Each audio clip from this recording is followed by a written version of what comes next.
नमस्कार, आप सभी का बहुत बहुत स्वागत है। आप न्यूज 18 इंडिया देख रहे हैं और आपके साथ मैं हूं रुबिका लियाकत। अगर मैं आपसे कहूं कि मैं दुनिया के सबसे बड़े रेस्क्यू और रिहैबिलिटेशन सेंटर में खड़ी हूं, तो आपके जहन में क्या आएगा? हो सकता है आप किसी डेवलप्ड नेशन के बारे में सोचें, शायद आपके जहन में अमेरिका आ जाए या रशिया आ जाए। लेकिन अगर मैं आपसे कहूं कि मैं हिंदुस्तान की बात कर रही हूं, जहां पर दुनिया का सबसे बड़ा रेस्क्यू सेंटर है, शेल्टर है, नाम है उसका वन तारा, और उस वन तारा के दिल में धड़कता है वो दिमाग, वो चेहरा जो आज हर किसी के जहन में समाया हुआ है। मैं इस वक्त इनवाइट करना चाहती हूं धीरूभाई अंबानी के पोते मुकेश और नीता अंबानी के बेटे अनंत अंबानी को। बहुत बहुत बहुत बहुत शुक्रिया हमारे साथ जुड़ने के लिए, बातचीत करने के लिए। सबसे पहले तो इस खूबसूरत प्रोजेक्ट के लिए आपको ढेर सारी बधाइयां। ये आपका पैशन है कि प्रोफेशन है? ये मेरा पैशन है और ये तो मेरा हमने ये पूरा ये सोच रचाया था बचपन से ही। माता जी ने मुझे सिखाया था हम जानवर का और अलग अलग जीव जंतु का सेवा कैसे करें। तो बचपन से ही मेरे घर में माता जी मेरे से पहले, जब वो छोटे थे, उन्होंने 20-25 कुत्तों को पाला था घर पे।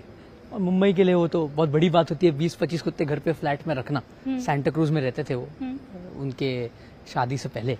और माता जी ने मुझे सिखाया कि जो बेजुबान जानवर है उसका सेवा सबसे बड़ी सेवा है, वही सबसे बड़ी पुण्य वाली सेवा है, और वही धर्म है, और वही एक ऐसी चीज है जो आदमी को बहुत सारा पुण्य प्राप्त करा सकता है।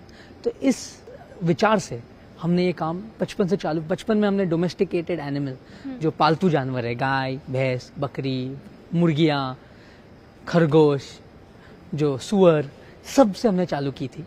मुंबई में करजत में 100 एकड़ में हमने उस समय 1 लाख पालतू जानवर का चालू किया था। फिर हम सोचे जामनगर कैसे आना हुआ? मतलब आप कह रहे हैं करजत में थे, मुंबई में सब कुछ आपके पास था, माँ ने बचपन से एक पूरा बेस बनाकर रखा था।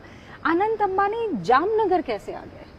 तो मेरे दादाजी और मेरे जो दादी जी है, दादी जी जामनगर के हैं। तो दादाजी ने एक सपना सोचा था कि हम जामनगर में दुनिया का सबसे बड़ा रिफाइनरी बनाए।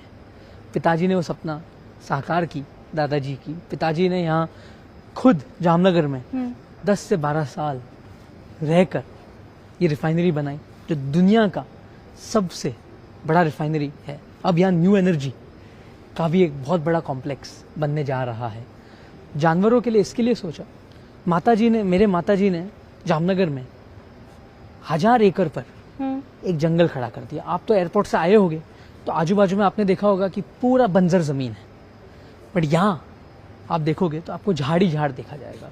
तो माता जी ने ये पूरा बहुत मेहनत की 1995 से। बचपन से मेरा घर यही है।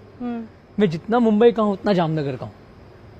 तो हम यहाँ बसे। तो माता जी ने तो यहाँ पूरा एक टाउनशिप बनाया। हमारे जो कर्मचारी है उनको रहने के लिए ऐसे टाउनशिप बनाया जैसे आप अगर वहाँ जाओगे तो आपको लगेगा आप कैलिफोर्निया में। आप तो देखे ही होंगे कैलिफोर्निया में। यहाँ पे टेम्परेचर जो है वो गिर गया है जी। और मैंने कुछ लोगों से बात की है, उन्होंने कहा है अब हरियाली दिखती है हर जगह पर। हमने टोटल यहाँ 8.5 करोड़ झाड़ लगाए हैं। 8.5 करोड़? माता जी और पिताजी ने 8.5 करोड़। रिफाइनरी तो है ही, बट साथ साथ में यहाँ दुनिया का सबसे बड़ा आम का बगीचा भी बनाया गया है।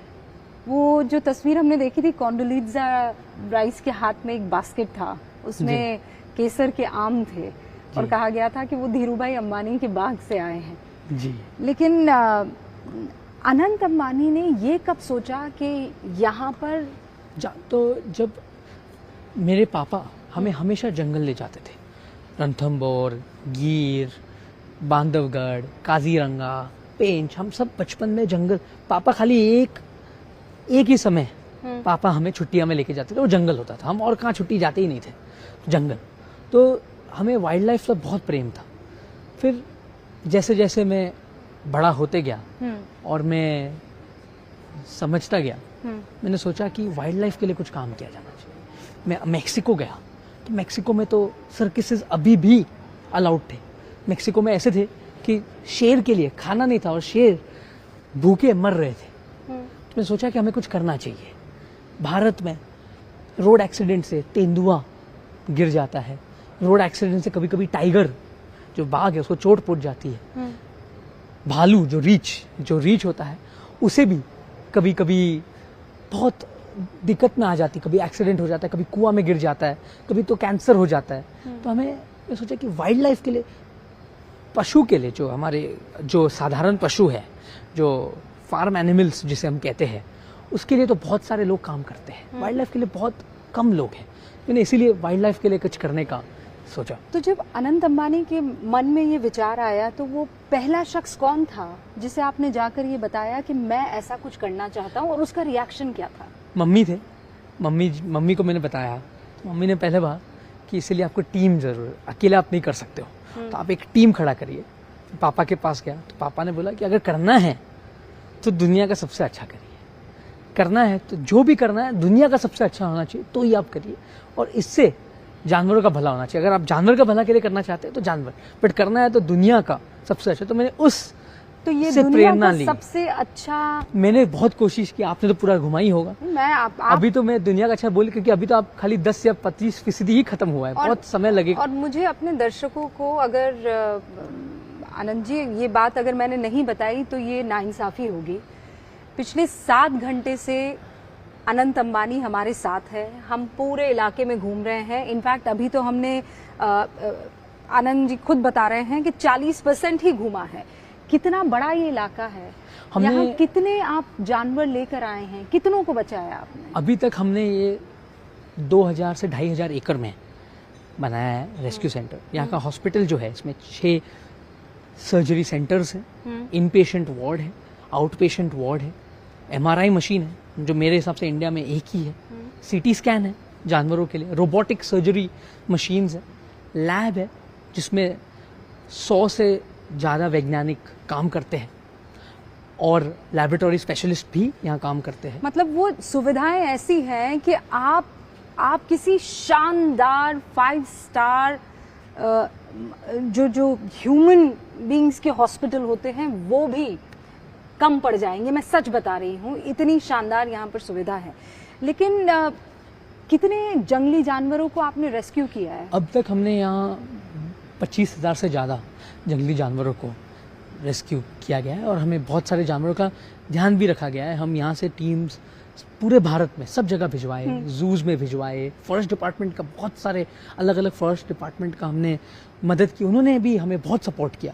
और मैं देश के हर एक फॉरेस्ट अधिकारी, उनके कर्मचारी से अधिकारी, सबका बहुत बहुत धन्यवाद करना चाहता हूँ कि उनके कारण हमारे जंगल बचे हुए हैं।